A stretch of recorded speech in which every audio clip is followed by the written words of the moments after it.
জেলা কমিটির কার্যালয়ে বসে বারংবার বিভিন্নভাবে উদ্যোগ নিয়েছি, বিভিন্নভাবে যে উদ্যোগগুলো আমাদের নেওয়া হয়েছে সেই উদ্যোগগুলোকে বাস্তবায়নের জন্য আমাদের টিমেরা সর্বদা তৎপর, মানুষের কাছে বিভিন্ন সময় যাচ্ছেন বলছেন। আমরা অবসরে বসেছিলাম 3-4টে মসজিদকে নিয়ে, তো আমি একটু কথা বলবো। আমার সাথে কোনো বাসীদেরকেও বিশেষভাবে অনুরোধ মাধ্যমিক শিক্ষার ক্ষেত্রে জোরালো পদক্ষেপ নেয়, তৎপর হন। মহারানাও রয়েছে, এই দুটো এখানে রয়েছে, এই দুটো মসজিদ বিশেষ করে আমি মহারানাকে বিশেষভাবে এবং সাথে সাথে মসজিদ কমিটি যারা রয়েছে দায়িত্বে তাদের উদ্দেশ্যে বলবো যে মাধ্যমিক শিক্ষা যেটা শিশু কেন্দ্রিক শিক্ষা, সেই শিক্ষার ক্ষেত্রে জোরালো পদক্ষেপ যদি না নিই আমরা, তাহলে কিন্তু আমাদের আগামী প্রজন্ম অন্ধকার। শিল্প বিভাগের যে ঘন পরিবেশ আর চেতনা চলছে তা কিন্তু আপনি আটকাতে পারবেন না, এমনকি ইভেন আপনি নিজেও তাদের টিকে থাকতে পারবেন না। আর আপনার আগামী প্রজন্ম সন্তানদেরকে যদি মসজিদমুখী না করেন, মাধ্যমিক শিক্ষার ক্ষেত্রে জোর না দেন, তাহলে আধুনিক স্থাপত্য, আধুনিক কালচার, মডার্নিজমের যুগে, ফ্যাসিস্টের যুগে, বিভিন্ন কি বলে নোংরামির এই যুগে এবং ইসলামিক রীতি কালচারের যে চতুর্মুখী অহরহ যে চলছে জুয়ার, তাতে কিন্তু ভেসে যাবে আপনার সন্তানেরা। আপনার অজান্তেই তারা কাফের মুশরিকে পরিণত হবে, তারা শিল্প বিদাতে পরিণত হবে। প্রকৃতি ইতিহাস বলে ওই বিদাতি আর মুশরিকি কার্যকলাপটাকে আসল ইতিহাস মনে করবে, আর চলচ্চিত্র জগতের মডেল আমাদের কাছে আদর্শ রূপ হয়ে দাঁড়াবে যে ওটা একটু ওরকম মুসলিম এইভাবে চলছে, কোনো ব্যাপার নেই, তো মুসলিম সমাজ কি বিষয়। এই জন্য শিশুদের এই মজবুত করা মানে হলো আগামী প্রজন্ম মজবুত করা। আপনার সন্তানকে থেকে মসজিদে পাঠানোর ক্ষেত্রে জোরালো পদক্ষেপ নিতে হবে। তার কিছু বেশ কিছু স্টেপ নেওয়া হয়েছে, সেগুলো আমরা বিভিন্ন সময় বলেছি। সংক্ষেপে দুটি নিয়ম বলি, যেটি গুরুত্বপূর্ণ পদক্ষেপ নিতে হবে, বিশেষ করে মসজিদ কমিটি যারা রয়েছে। নচেত কিয়ামতের দিনে কিন্তু আপনারা আল্লাহর উপরে ইজ্জতের কাঠ গলায় বেতা হয়ে যাবে।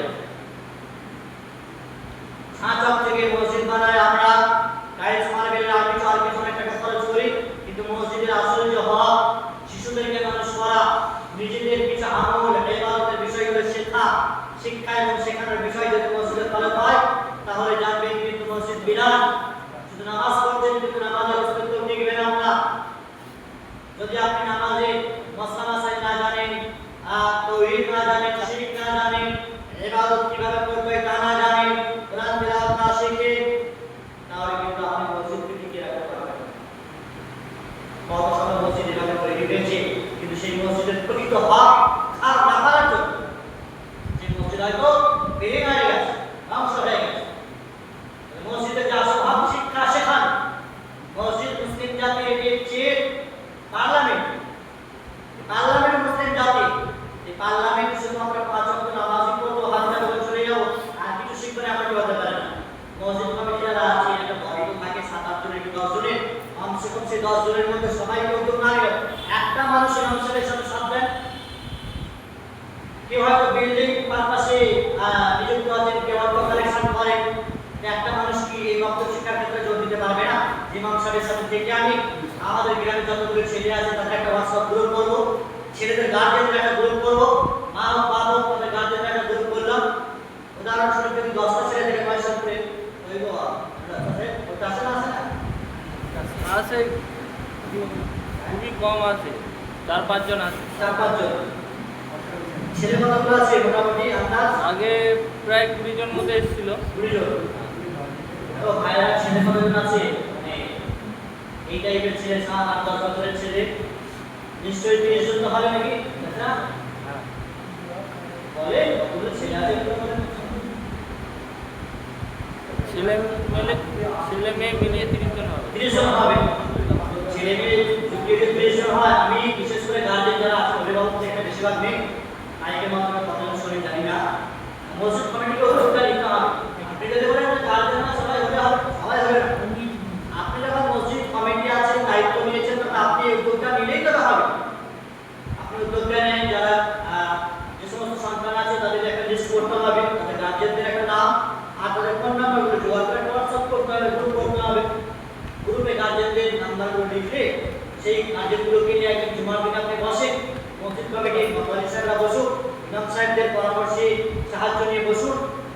গার্জিয়ানদেরকে অভিভাবকদেরকে বোঝানো হোক শিক্ষার বিষয়টি, মক্তব শিক্ষার বিষয়টি গুরুত্ব সহকারে বোঝানো হোক। যে মক্তবে কি কি শেখানো হবে, কোরআন শুদ্ধ করে শেখানো হবে, দোয়া দরুদ করে শেখানো হবে, আর কি বিষয় লেখা আছে সিলেবাসে তাওহীদটা শেখানো হবে, কোরআনের ছোট ছোট সূরাগুলো মুখস্থ করানো হবে, কিছু হাদিস মুখস্থ করানো হবে এবং দিনিয়াত বিভাগের কিছু বই আছে কুইজ টাইপের সেগুলো পড়ানো হবে এবং এর জন্য যা বই পুস্তকের প্রয়োজন আছে সেগুলো ফ্রিতে আপনাদেরকে দেওয়া হবে সংগঠনের পক্ষ থেকে, কোনো ভাই টাকা লাগবে না। আর যে সমস্ত গার্জিয়ানরা রয়েছে যাদের ছাত্ররা এখানে পড়তে আসবে অবশ্যই তারা তাদের ছাত্রদের জন্য সামান্য একটা ফিস ইমাম সাহেব থেকে তারা দেবে। মসজিদের কি মাইনে আছে না আছে সেদিকে তাকানো যাবে না। আমার ছাত্ররা আসছে না অন্যান্য জায়গায় প্রাইভেট টিউশন করে স্কুল করে দুই জায়গাতে টাকা ভরতে হয়, কিন্তু দিনের একটা কান্ডারি তৈরি হবে, দিনের স্তম্ভের উপরে সে থাকবে, প্রকৃত মানুষ প্রকৃত মুসলিম প্রকৃত মানুষের গর্বে প্রথম পর্যায়ে মৌলিক বিষয় তার এটি। প্রাথমিক পদক্ষেপটা হাতে করে হতে মসজিদ, হাতে করে কোনো ইংলিশ মিডিয়াম আর করেন আর অন্য কোথাও নেই। শিশুদের প্রথম খানে আপনি আজান দিচ্ছেন, তার সঙ্গে আজান দিতে তৎপর। আজ এই 4-5 বছর বয়সে তার মসজিদ নেই, আকিকা দেওয়ার জন্য তো ধুমধাম করে ছাগলের জায়গায় গরু কিনতে পারে। কথা বুঝে আসছে? আবেগে তো ফল করে আমাদের দেশের মানুষের সন্তান হয়েছে লাখলা, আবেগ কত, ছাগলের জায়গায় গরু দেবে, গরুটা এমন দাও আর বেশি দাম বেশি করবে দাও, এখানে তো আবেগ কাজ করে। আর সন্তানকে যে বক্তব্যে পড়াবো তার ক্ষেত্রে 2 টাকা বেরোবে, তা আপনি কেন দেবো? এমন ছোট বেতন আছে, কত বেতন? 10 লাখ 10,000 তাও তো নেই ভাই, 5,000 6,000 7,000 করে বেতন দিয়ে কে ভাববে এগুলো? আমি কিন্তু বাইরের লোক নয়, এটা মনে রাখবেন, আমি কিন্তু আপনাদেরই লোক, আমি অভিযোগের একজন মানুষ। এই জন্য নিজেদের লোককে নিজেদের ভাষাতেই বোঝাচ্ছি, নিজেদের লোককে নিজেদের ভাষায় বোঝায়। রক্তক্ষরণ হয় আমাদের শরীরে, যে আমরাও আমাদেরকে যদি ঠিকভাবে কেউ বক্তব্যের এই গুরুত্বপূর্ণ শিক্ষা না দান করতেন আমরাও আরে হতে পারতাম না বা এই পর্যায়ে দাঁড়াতে পারতাম না হয়তো। তো সন্তান হওয়ার পরে মিষ্টি বিতরণ, তারপরে আপনার এই আকিকার ক্ষেত্রে ধুমধাম করে ছাগলের জায়গায় গরু, এখনকার দিনে তো একটা বড় পার্টি হয় সন্তানের, কি বলে খাতনার দিনে, নাকি খাতনার দিনেও করে আবার আকিকার দিনেও করে, টাকা অনেক বেশি, কিন্তু শিক্ষা দীক্ষার ক্ষেত্রে টাকাটা বের হয় না। কি আফসোস! সন্তানকে যারা আদর্শ মানুষ তৈরি করবে, যে মাওলানা যে ইমামরা, তাকে ন্যূনতম আমরা 100 টাকা দিতে পারি না, ন্যূনতম 50 টাকা নিচে যারা কেউ না দেয়, সর্বোচ্চ কোনো শেষ নেই। আপনি 100 200 500 যেভাবে যতটুকু যার ক্ষমতা আছে দেন। আপনি আপনার সন্তান ভাবে কারিগর বক্তব্যে ইমামদের পিছনে খরচ করেন, এটা সবকে জারিয়া হবে, আপনার সন্তানের প্রতি গুরুত্ব বেশি থাকবে, ভালো করে তাকে মানুষ করবে। ইসলামী শিক্ষা থেকে প্রাথমিক পর্যায়ে তার কলজি ভরে দিলে, আল্লাহ ভয় ভরে দিলে, মরণ পর্যন্ত সবাই ভয় করে চলবে, মরণ পর্যন্ত এই জিনিসটা কাজে লাগবে।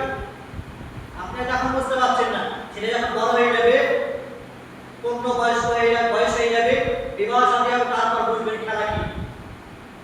ইসলামী শিক্ষা দীক্ষার কতটা দাম ছিল আর ইসলামী পরিবেশের কতটা দাম ছিল তখন অনুভব করতে পারবে। কিন্তু তখন করে কি হবে? হাত থেকে তো আপনার সময় চলে গেছে। এই জন্য ন্যূনতম 50 টাকা নিচে যেন পড়ে ছাত্রের গার্জেনেরা তার শিক্ষকের উপরে, ইমাম সাহেবের উপরে এর চাইতে যেন কেউ কম খরচ না করে, 50-এর উপরে যা যা ইচ্ছা মাসিক সে একটা খরচ করবে, দেবে, দিতে হবে।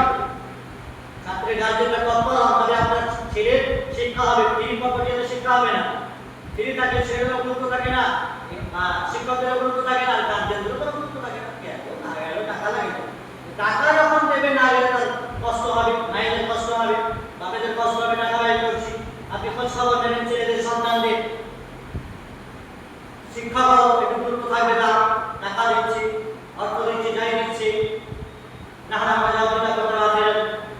এই জন্য আবেদন বিশেষ করে আমার হুগলি জেলাবাসীদের কাছে, বিশেষভাবে এই অঞ্চলে এবং আজকে এখানে বসেছি এই ভাইদের কাছে, বিশেষ করে আবেদন করে আপনাদের কাছে এই উদ্যোগ অতি সত্বর আপনারা গ্রহণ করবেন। সামনে জুমাতে ইনশাআল্লাহ ইমাম সাহেব সেই গুরুত্বটা খুতবার মাধ্যমে তুলে ধরবে, আমাদের পরে বলবে, মক্কালি সাহেব আছেন যিনি, কাশিয়ার আছেন, যাই আছেন, যে পদে আছেন, যদি না পালন করেন দায়িত্ব কোনো ব্যাপার নেই।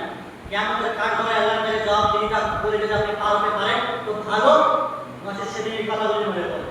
দায়িত্ব তো নিয়েছে, পদ তো ভালো লাগে, পদের যদি হাত আদায় না করেন না তো সেদিন ঝাল চামড়া তুলে নেওয়া হবে। পদ একটি বিরাট আমার ভাই, পারলে গ্রহণ করে আর চালান, আর যদি না পারেন তো ছেড়ে দেন, নেওয়া তো পারে গাছ। আমি ছাড়লে কি গ্রহণ করে পারে কিনা অনেক সময় ভাবে, যে গ্রহণ করবে, যে দায়িত্ব পালন করবে, যে আল্লাহকে জবাব দিতে করবে সে নেবে। আমি নবো দায়িত্ব পালন করবো না, ছাড়বো না, এমনটি জানি না। আল্লাহ পরিচালনা করে আমাদের ভাইদের মধ্যে সহনশীলতা দান করে, বরকত দান করে, তাদেরকে সুবুদ্ধি দান করে, সুবোধ দান করে। এবং এই বিষয়ে যে উদ্যোগগুলো নেওয়া হয়েছে, কম্পিউটার শিক্ষার ক্ষেত্রে আপনাদের সন্তানরা এখানে শিখবে। প্রতি মাসে একটা করে টেস্ট নেবে, 3 মাস অন্তর আমরা একটা নেব, বছরে একটা বড় প্রতিযোগিতা করা হবে, কম্পিটিশন হবে, কোরআন হাদিস মুখস্থ প্রতিযোগিতা, কুইজ, এই বিষয়গুলো নিয়ে তাদের যে সমস্ত গিফট উপহারের বিষয়গুলো রয়েছে সেগুলো সংগঠনের অর্থবিকারী করা হবে, আপনাদের টাকা লাগবে না।